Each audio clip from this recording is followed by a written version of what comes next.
That's how they kirtan, all dance. All like that. Yeah, exactly. You got it.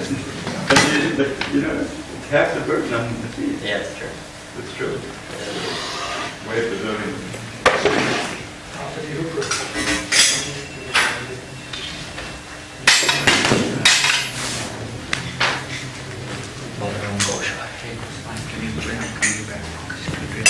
Chanting and dancing the holy name.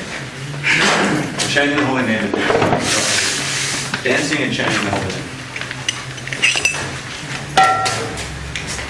So doesn't that make sense to you that you're dancing the holy name? Dancing and chanting the holy name? Yes. That's a You find that in books. But around chanting the holy name and dancing. Jai Radha Madhava Kunja Vallabha Girivardhari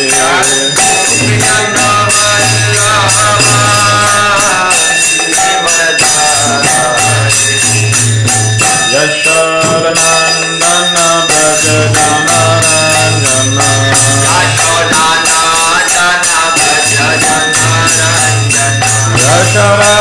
Yashodanandana Brajajanarajana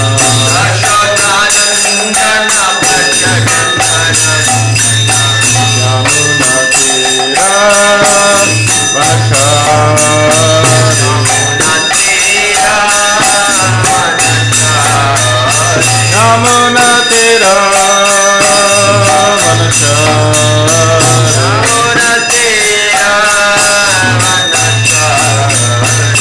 Jaya Radha Madhava Kunja Vihari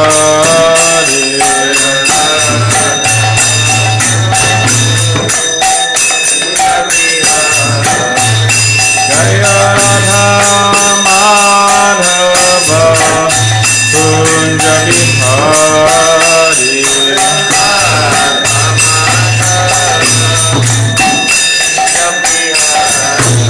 Jaya Radha Madhava Kunja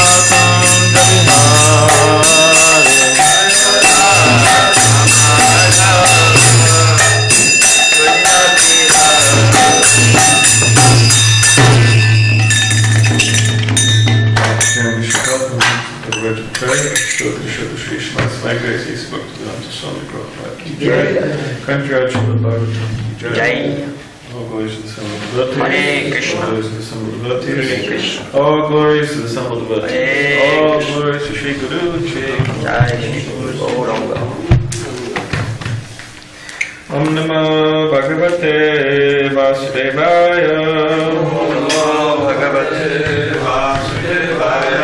Om Namo Bhagavate Vasudevaya.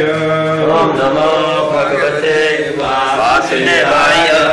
Om Namo Bhagavate Vasudevaya. Om Namo Bhagavate Vasudevaya. So reading from Srimad Bhagavatam, Canto 4, entitled The Creation of the Fourth Order. And we're on Chapter 1, Genealogical Table of the Daughters of Manu, text 21. Tapyamanam Tribhuvanam Pranayama Dasagina Nirgatena Munirmurna Samiksha Prabhavastrayah Samiksha Prabhavastrayah Tapyamanam Tribhuvanam Tapyamanam Tribhuvanam Anayamaidya Sagdina Pranayama Sagnana Nirgatena Nirmudna Nirgatena Munirmurdha Samiksha Prabhavastrayah Samiksha Prabhavastrayah Tapyamanam Tribhuvanam Tapyamanam Tribhuvanam Pranayamaidya Sagdina Pranayama Sagnana Nirgatena Munirmudna Nirgatena Munirmurdha Samiksha Prabhavastrayah Samiksha Prabhavastrayah Tapyamanam Tribhuvanam Tapyamanam Tribhuvanam Pranayamaida Sagnina Pranayama Sagnina Nirgatena Munirmurdha Nirgatena Munirmurdha Samiksha Prabhavastrayah Samiksha Prabhavastrayah Tapayamanam Tribhuvanam Tapyamanam Tribhuvanam Pranayama Sagnina Pranayama Sagnina Nirgatena Mudna Nirgatena Munirmurdha Samiksha Prabhavastrayah Samiksha Prabhavastrayah Tapyamanam Tribhuvanam Tapyamanam Tribhuvanam Pranayamaidha Sagnina Pranayamaida Sagnina Nirgatena Munirmurdha Nirgatena Munirmurdha Samiksha Prabhavastrayah Samiksha Prabhavastrayah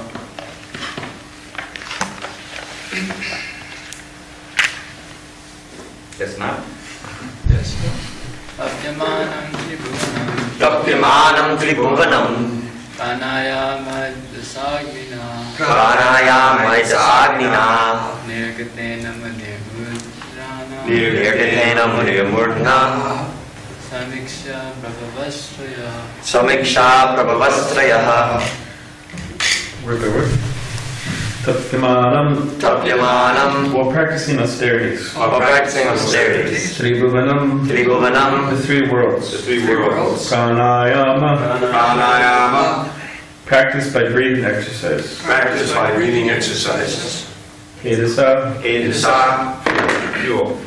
Agnina. Agnina By the fire. by the fire Nirgatena. Nirgatena Issuing out. issuing out Muneye. Muneye The great sage. of the great sage Murnaha. Murna The top of the head. top of the head Samiksha. Samiksha Looking over. Looking over. Prabhavaha. Prabhavaha Trayaha. Trayaha Three great gods. three great gods Maha, Vishnu, and Maheshwara. Brahma Vishnu and Maheshwara. Translation.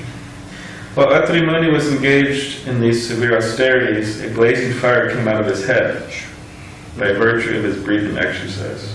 And that fire was seen by the three principal deities of the three worlds. Purport.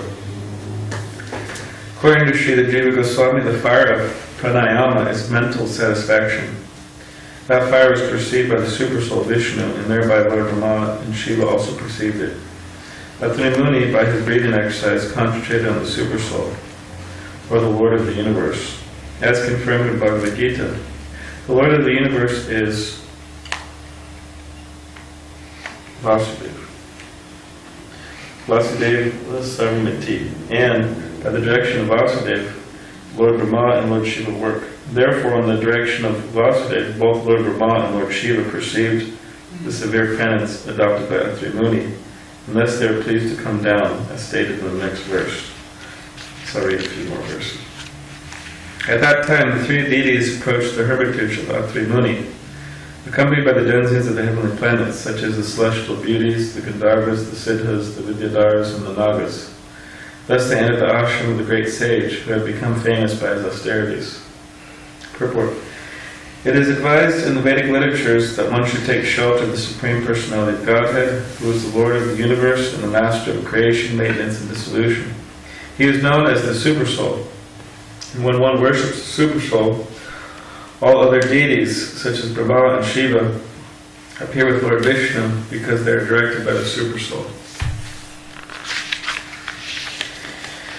The sage was standing on one leg, But as soon as he saw that the three deities had appeared before him, he was so pleased to see them all together that despite great difficulty he approached them on one leg. Thereafter he began to offer prayers to the three deities, who were seated on different carriers. A bull, so who's on bull? Shiva. That's right. A swan, Rama. and Garuda. Vishnu. We're going to have a Garuda here soon. Yeah. Everybody heard of that? I'm sure they I did. believe it when I see him fly. Bajrang Swami said he found a devotee to do it, the same devotee who did it, made the one in LA. He's going to do it. Okay.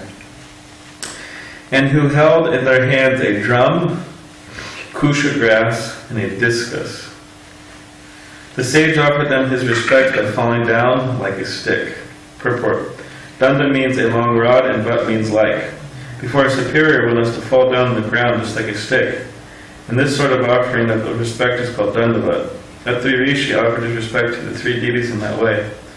They were identified by their different carriers, different symbolic representations. In that connection, it is stated here that Lord Vishnu was sitting on Garuda, a big aquiline bird. What does it mean, aquiline? I don't know, I know the aquiline nose. I think it has to do with the beak. Okay.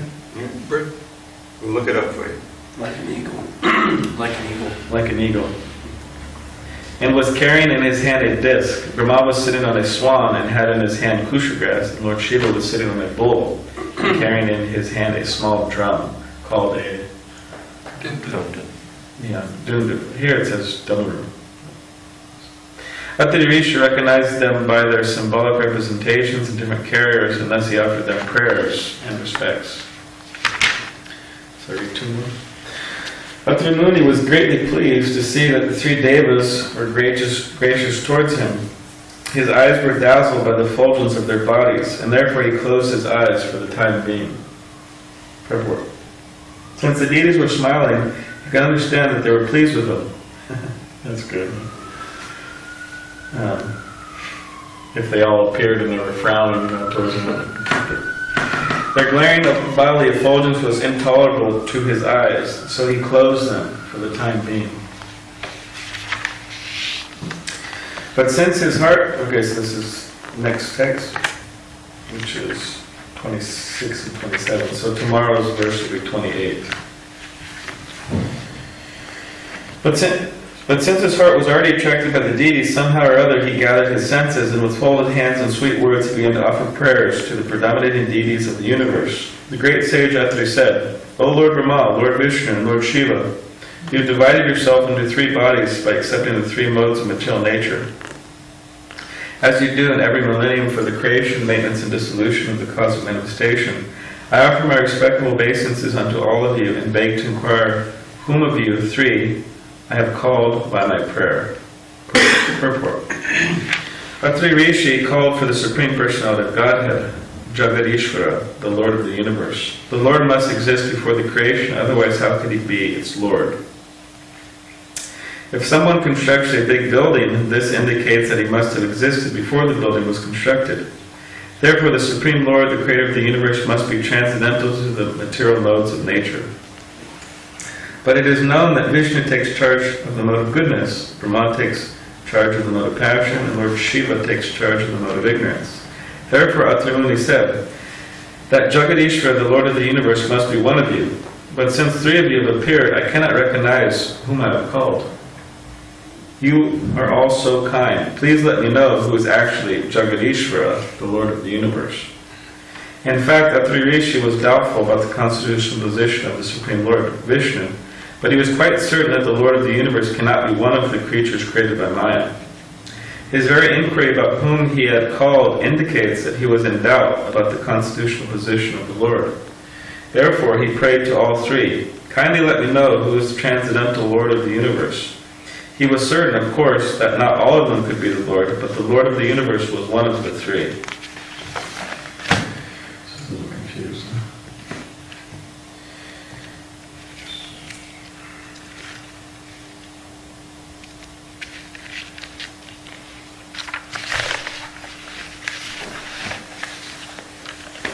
Omnikantavidandasya Kananjana Shalakaya Chakshurutamiya Tasmai Shri Vimaha Kum Kativachalam Pangam Landayate Vidyam Yakibabam Shri Vancha Kapurivasha Kipasandavyacha Patitanam Pradipyo Vaishnavya Namaha Shri Krishna Chaitanya Prabhu Nityananda Shri Advaita Shri Oh Bhaktivinoda Hare Krishna, Krishna Krishna, Hare Hare, Hare Rama, Rama Rama, Hare Hare.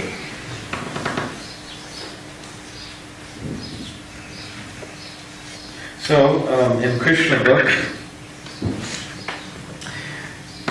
Srila Prabhupada, well, there was one devotee of, one disciple of Srila Prabhupada, Shilavati. So the Prabhupada disciples know her. I don't know where she is now, but anyways, she made a comment, or she told Prabhupada one of her realizations. She said, well, Prabhupada wanted to tell you one of my realizations. She said, the Krishna book, it represents Krishna, and the nectar of devotion represents Srimati Radharani.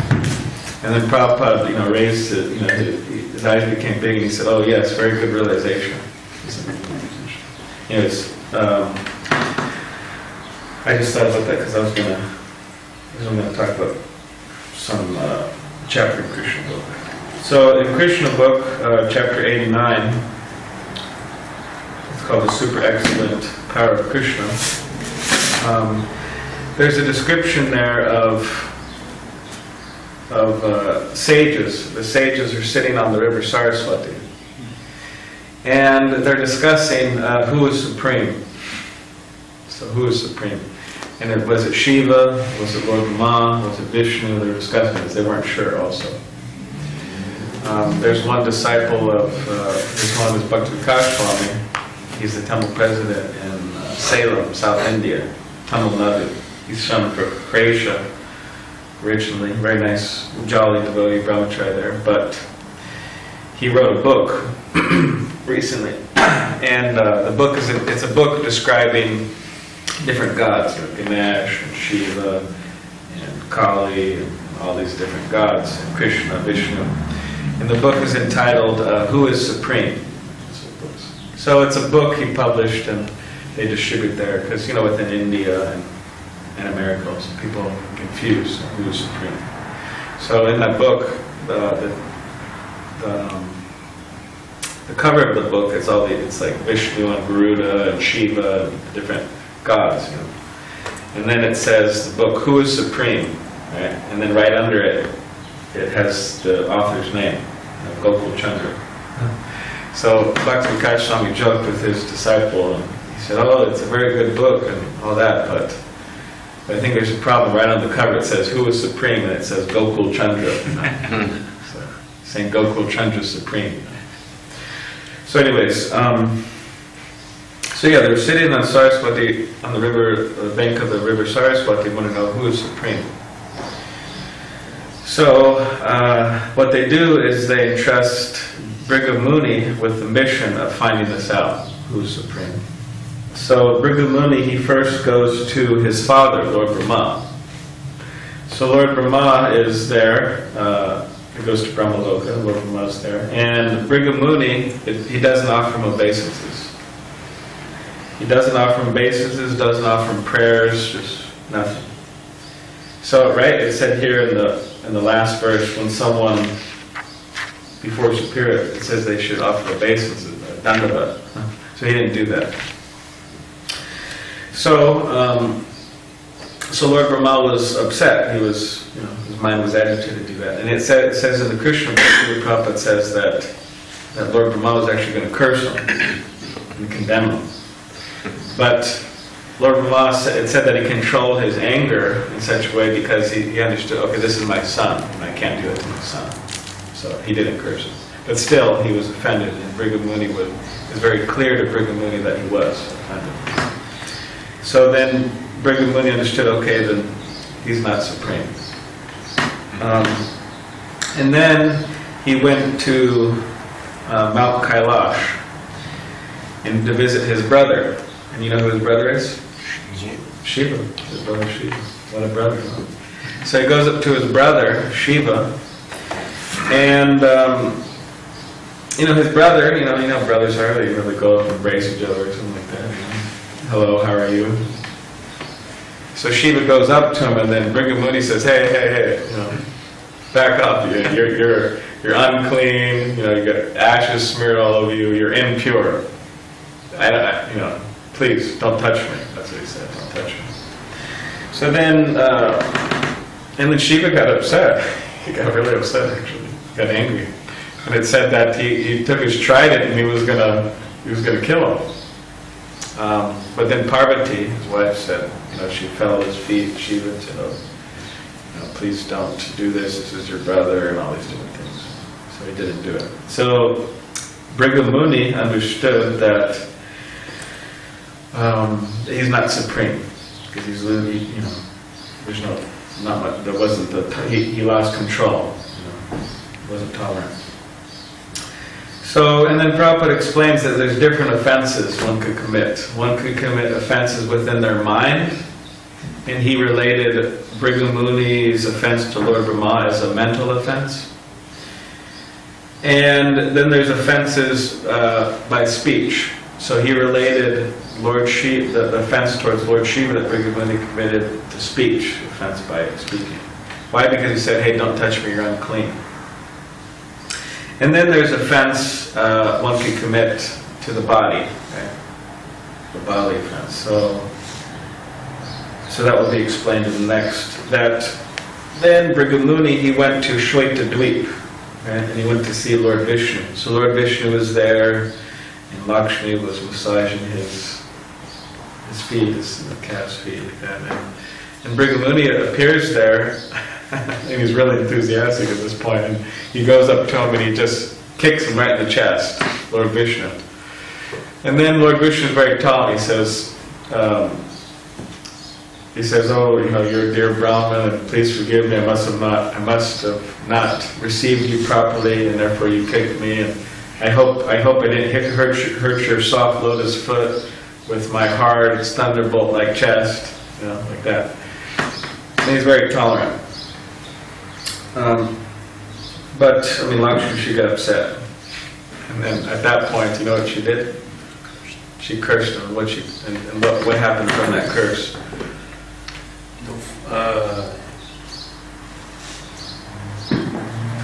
I remember what it is. I just can't recall the words verbatim, but basically, he just told him, you're going to be poor. All Brahmins will be poor. Yes, yeah. From that, she wasn't very happy. The Brahmins are going to be poor, and then from that other. So if you want to be Brahmin, you have to might be poor. So be really careful.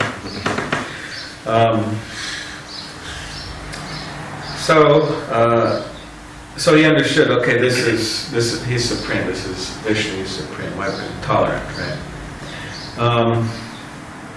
And then Srila Prabhupada goes into the explanation, and he says that candles or lights, specifically candles, when the wind comes, the wind will flicker the candle or maybe even put it out. Whereas such a big light as the sun, it's not going out. No one can put that out. So he gave the example that in relation to Shiva, in relation to Lord Brahma, in terms of tolerance, Brigamuni came, and he disturbed them, and they lost their cool, they lost their tolerance. Right? Whereas in relation to Vishnu, he didn't, because Brigamuni, anyone can't budge Krishna in that way, or Vishnu. And the example is given of the sun. So Vishnu is like the sun, and Shiva, Lord Brahma, were like the candles. And also Prabhupada explains that Lord Shiva and Lord Brahma, they became angry. They lost their sense of peace, Brahma and Shiva, due to Brigamuni's offense. So he explains that what to speak of the devotees of Brahma and Shiva. If Brahma and Shiva can't keep their peaceful condition, then what to speak of their devotees? So in other words, their devotees cannot keep, the devotees of Shaivites, the devotees of Brahma, they cannot keep their peace and provoking situations, because their masters can't, Vishnu, Shiva and Brahma, right? But Vishnu, he kept his composure and he remained peaceful. So that means devotees of Vishnu, devotees of Krishna, they could also keep their peace in provoking situations. And there's many examples of that. Haridas Thakur, he kept his peace, his composure. So many examples of devotees. So this is very important, this idea of tolerance, because we're in the material world and it is a place where we must learn tolerance. And if we don't learn tolerance, we're going to have a really hard time. We'll really suffer a lot, unnecessarily. So we don't exactly know, maybe some of you know, but I don't know. Generally people don't know what's around the corner, what type of situations we're going to be put in which our tolerance is going to be tested.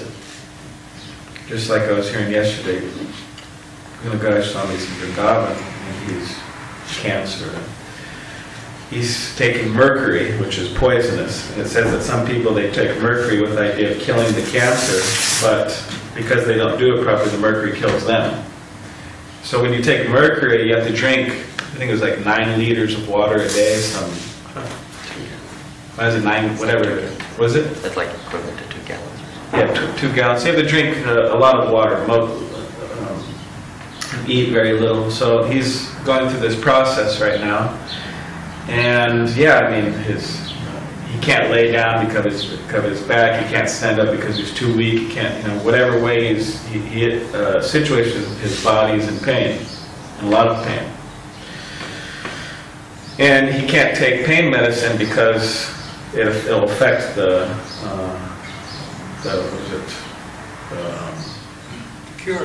cure or the process in which. So yeah, it's quite a situation. He has to tolerate it. And then devotees would tell me, but when the kirtan comes, he just goes out in the kirtan, and he forgets about all that and he gets absorbed in the kirtan. But then later, yes. So he's in a very painful situation. So yeah, we don't know. I mean, we could be in a situation like that. It happens quite regularly to people. Or we could be in lesser situations that require less tolerance. But whatever the case is, we have to learn how to be tolerant. And this tolerance, just as we could see that Bhrigu Muni, he found out who is supreme, and that's Vishnu, who's so tolerant. But similarly, in relation to devotees, right? Devotees are glorified. Advanced devotees are glorified for being tolerant. Just like Srila Prabhupada, so tolerant, right? Haridas Thakur, so tolerant. So many of our acharyas, so tolerant. This is a very important quality that all of them have, is tolerance. I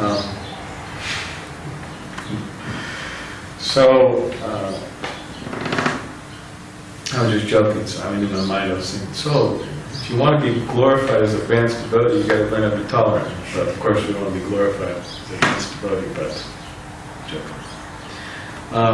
But the fact is, we should want to become advanced, not so we can be glorified, but we should want to become advanced so we can get closer to Krishna, get closer to devotees, get closer to our real life. So in Nectar of Instruction, it mentions this idea of tolerance. And then it's in the first verse, right? Vacho Vegam, Manasa Krodha Vegam, Jiva Vegam, Adulapasta Vegam, Etan Vegam Yovisha Heta Dira, Sarvam Ipimam Pratibim Shishya. So it's saying that not one who has no urges, right? It doesn't say that. It says one who can tolerate the urges of the tongue, belly, genitals, mind, anger, all these different things. That is a qualification to do what? Become a spiritual master and make disciples, and there's one last one, all over the world. Prabhupada says all over the world. So it says one who can tolerate those. So yeah, that's an art, how to tolerate those. How to tolerate those urges, that's an art. which Prabhupada explains in the purport, right? We engage the tongue in a certain way, we engage the mind in a certain way, we engage these different urges, you could say, in a Krishna conscious way, in a controlled fashion. Just like the tongue, right? We engage in Krishna Katha, hearing about Krishna, not talking nonsense. And we engage in taking prasadam, not eating any damn thing. We take it in eating prasadam, honoring prasadam, and regulated times, right? Regulated amounts, like that. Not too much, not too little, all these things. So, in this way, the senses are controlled by engaging them in Krishna consciousness, and we can tolerate the urges. In other words, the urges do not overcome us, and we spend our whole life trying to gratify the urges. So that's very important. So that's something that needs to be tolerated. It's an urge that needs to be tolerated. The urge, for materialism has to be tolerated, has to be transcended, really. And in relation to this, I was thinking the other day that there's this idea, you have youthful passions, right? Youthful passions. It's your sense gratification, enjoying the senses. But the youthful passions are not just youthful passions. Youthful passions can prolong our whole life into old passions. In other words, we're old, right? But the youthful passions didn't go away. It's just, our bodies just become old. And it doesn't go away, that's the point. Unless we work on it. And that is example given of Akbar and Birbal, right? Akbar is the king, isn't it? Right? King. And Birbal's the advisor. So Akbar asked his advisor, because advisor means it's intelligent. Akbar said, how long does this sex desire continue? How long does this last? This desire, sexual desire. How long does this last? And Birbal said, until the very moment of death. And then after death, it continues, because taking on the body, it's continuing. Like that. They said until the very moment of death. And then Akbar said, oh, I can't believe that. How is that so? That's almost impossible to believe, right? So then Birbal said, okay, I will show you this. So some time passed, and then Birbal, advisor, and Akbar, they went to go see a dying man. And then Birbal said, hey, make sure you bring your young teenager daughters with us. So then they brought the young daughter, so it was a young daughter, and it was Birbal and Akbar. So then they went to the dying man. So dying man, you're on the deathbed, you're dying. You're going to be gone soon. Right? You're suffering, you're in pain, you're in agony, you're dying, So Akbar, Birbal, the young daughter's there. And then when they go up to the bed, the dying man's looking at the daughter's face. The beautiful face. Beautiful face, whatever. Eyelashes and whatever, eyebrows, whatever, the beautiful face of the young woman. And he's enjoying, while he's dying, like that. And then, and Akbar understood, he saw the guy, wow, amazing. And then he understood, yes, until the very last moment of death. So the youthful passions continue, or they can continue, even when the body becomes old. So that's what we want to work on it. Why? Because those youthful passions, old passions, the passions in general, that's what rewards us, or awards us, or punishes. We get punished with another material body, which we have to suffer again and again and again and again. And I was thinking about this. It's like Pacific Beach. This is like a place. Factually, maybe some of you noticed. It's a place where all the youth come and they try to enjoy their senses. Youthful passion. Right? Try to enjoy their senses, which means whatever. Young women, young men, And what happens is it's like it's like they're captured by this. You know, they're captured by it, by these desires, and they're chewed up, and then they're spit out, and then they lead their last, whatever, 20, 30, 40 years as a useless, insignificant sense enjoyer. You know? And when I say insignificant, I mean insignificant. You know, they move up to whatever, Rancho Bernardo. You know, they get out of the PB because they're too old to be in PB anymore. And they move up, you know, North County, La Jolla, this and that, and then they just live out their last few days, last few years as a insignificant sense enjoyer that nobody cares. So whether it's Pacific Beach doing that, chewing them up, spitting them out, and leading their last lives like that, last few years like that, or it's just youthful passions or fruit of activity in general. You know, people, oh yeah, whatever, sense gratification, this and that, and then yeah, their last few years, it's because we have to see the whole picture. Okay, they're enjoying, specifically for young men and young people. It's very important that they think about this. That they see these people they're all enjoying and whatever, in different ways. But just fast forward it, what's going to happen? Like again, they're just going to be old, nobody cares, insignificant people. And they just, no wisdom, no self-control, no enlightenment, and then they just die. So it's important that we think about this.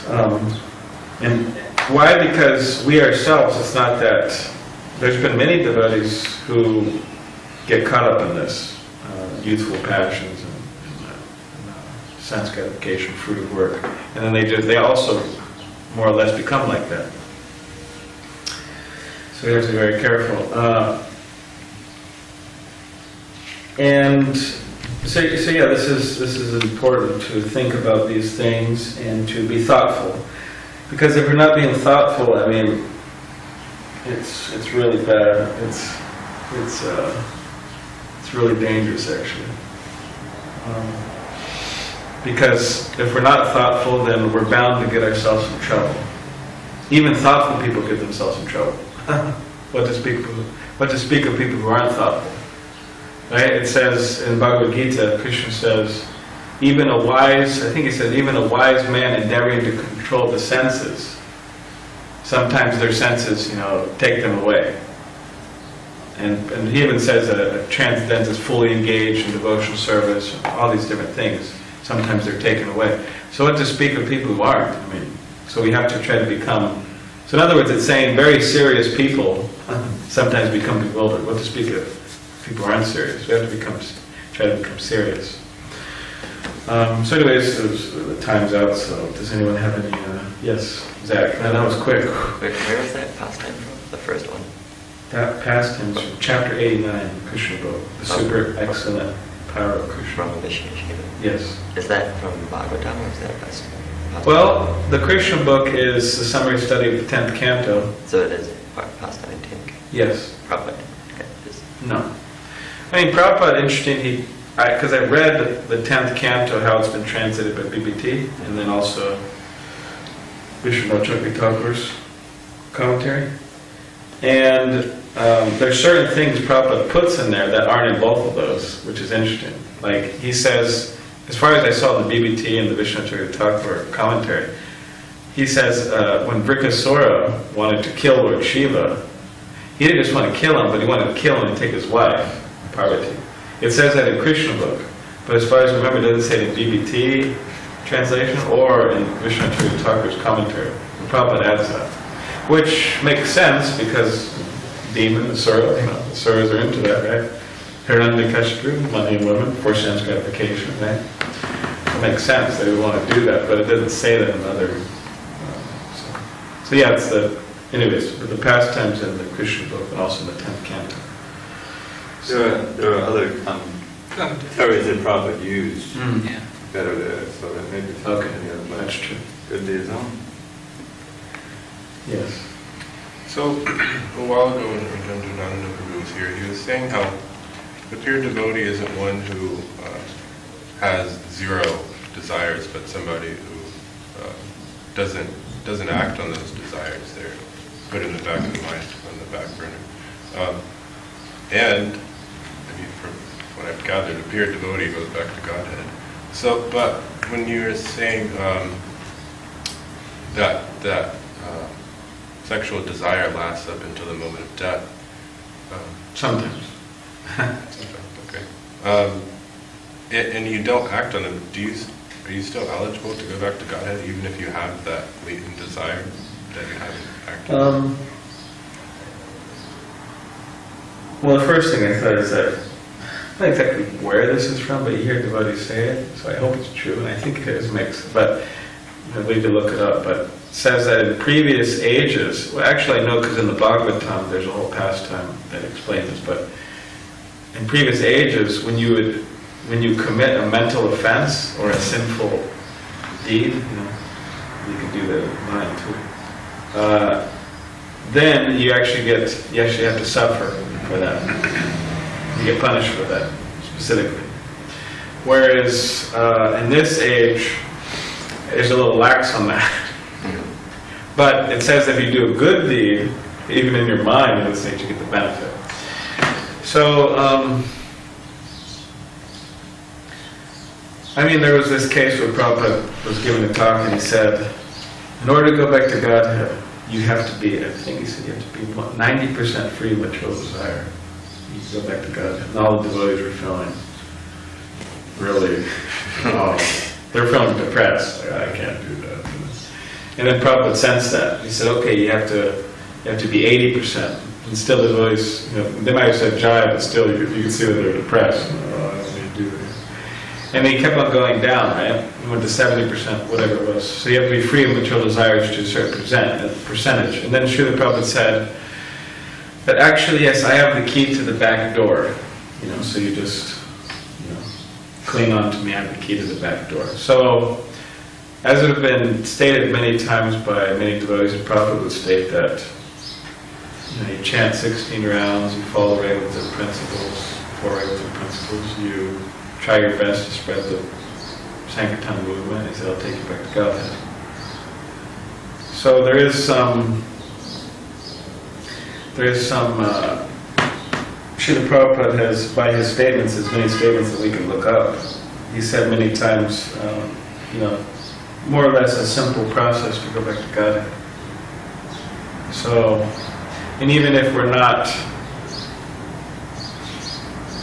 he said,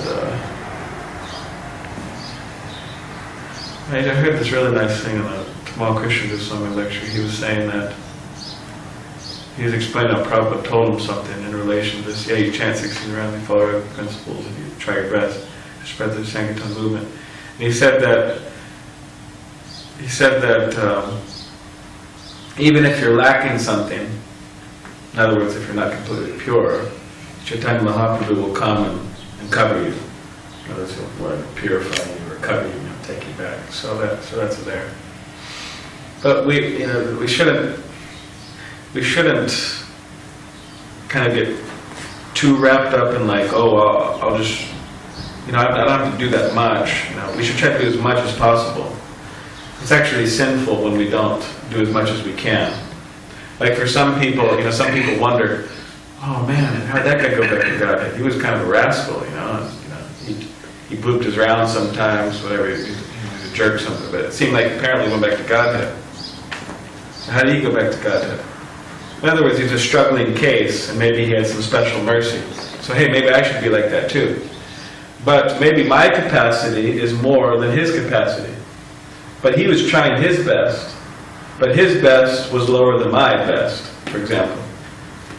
So my best is something different from his best. So Krishna expects our best, but our bests are different, right? Because we have different capacities. Like some people may look at my best and like, man, this guy, what's he doing? But maybe that's my best. So therefore, there's that thing. It says Krishna doesn't look at what you give, right? He looks at what you hold back. So there may be a guy and he has whatever $2,000, right? And he gives $1,000. And somebody say $1,000. That's not that much. Come on, you can give a little more. But hey, he gave half his earnings. But then another guy, he gives $1,000, right, too. And then they say, hey, well, it's equal. Well, no, it's not equal, because the other guy who gave $1,000, he had, $10 million, and he just gave $1,000. So one was actually trying his best, as far as possible to give $1,000. Another one was, hey, I gave my donation, but yeah, you could have gave a lot more. So Krishna's really looking at our endeavor, our effort.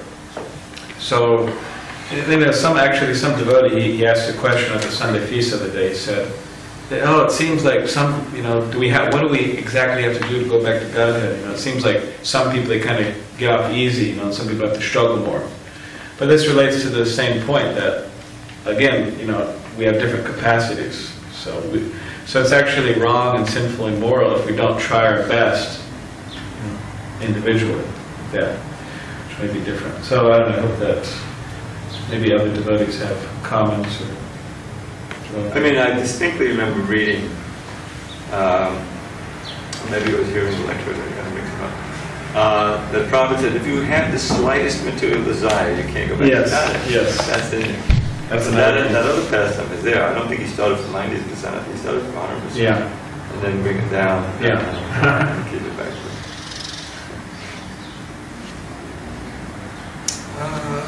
Two things. One is a comment I remember hearing a few years ago in class by Charu. He talked about the same thing about old age in that class. He quotes a song, he actually sings it, Burl Ives from the 50s, about the sunset of my life. A pretty little girl walked by a little bit slower. And, it's Burl Ives singing, In other words, the old man's sitting there and the girl's walking by and he's saying, walk a little slower so you can enjoy. He said, the girl's singing, here's this dirty old man looking at me, But even in old age, you're thinking, oh, let me enjoy it. Walk a little slower. The other point is, you talk about tolerating, Someone could argue, well, all these third world countries and India and so on, they're all into tolerating. But in the West, we don't tolerate the inconveniences, and we work very hard to solve all these problems. And look at the great civilization we built, whereas you guys are still in poverty and, backwards and, cars that don't work, and this doesn't work, nothing works, and it's just a mess because you just don't tolerate everything. So, some say, well, if you shouldn't tolerate all the inconveniences, you do something about them. Yeah. Well, modern civilization has done many things, you could say, to make things more convenient, But that creates a lot of problems too, just like Prabhu would say about driving cars. He'd sometimes say breakneck civilization, or breakneck speed. There's so many car crashes and so many things. And, without spiritual culture, people, even though there's so many things that be created to make things more convenient, still people are suffering. There's still so much pain in the modern society, mental pain, all these different things. So, okay, yes, they created more convenient things to make things more convenient, but there's still a lot of problems. So they really solve the problem. Where sometimes you go to these different places in India where people are simple, and a lot of people are actually happy, living their lives, even though it may look to us as difficult, but actually happy, satisfied.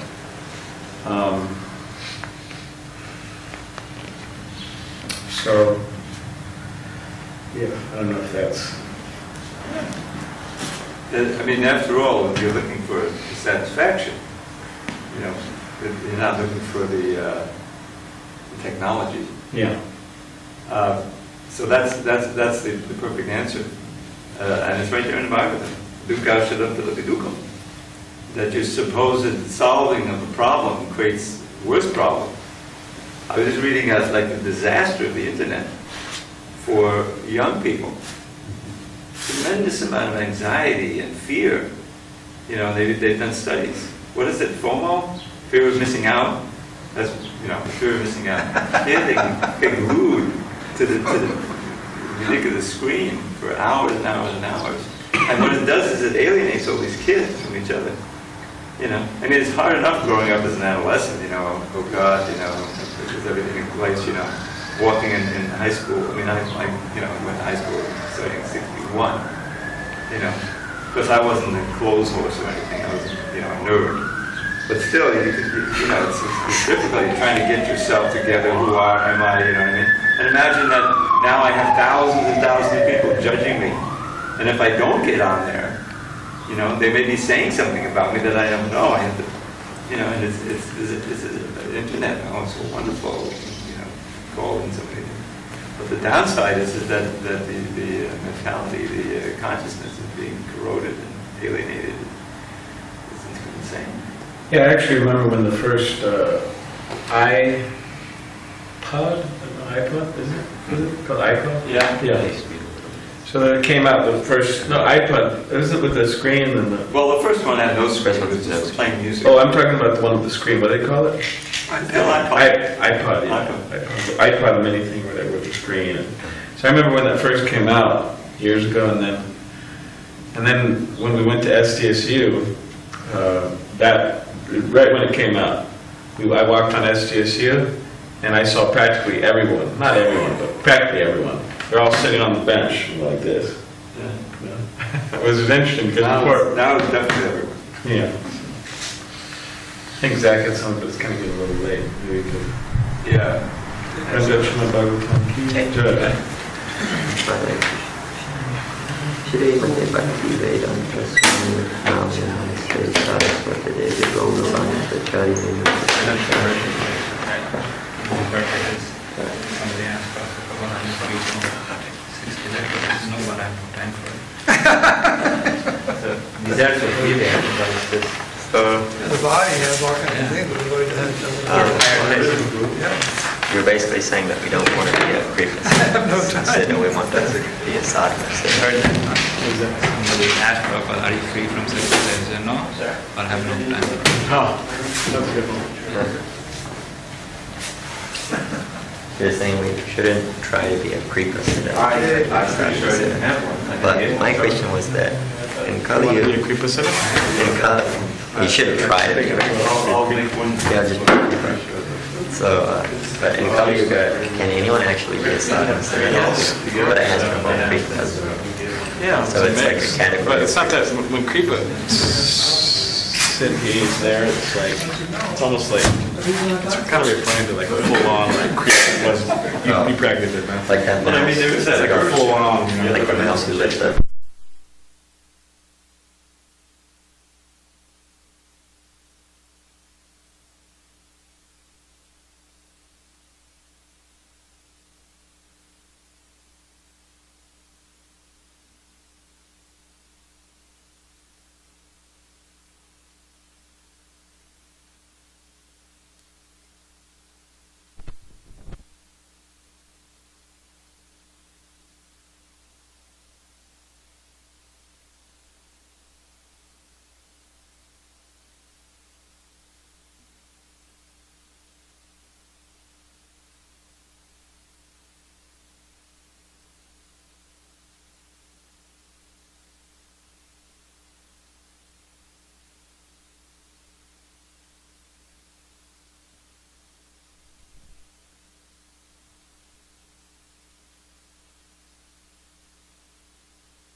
with us all together, everyone.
Hare Krishna, Hare Krishna, Krishna Krishna, Hare Hare, Hare Rama, Hare Rama,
Hare Krishna, Hare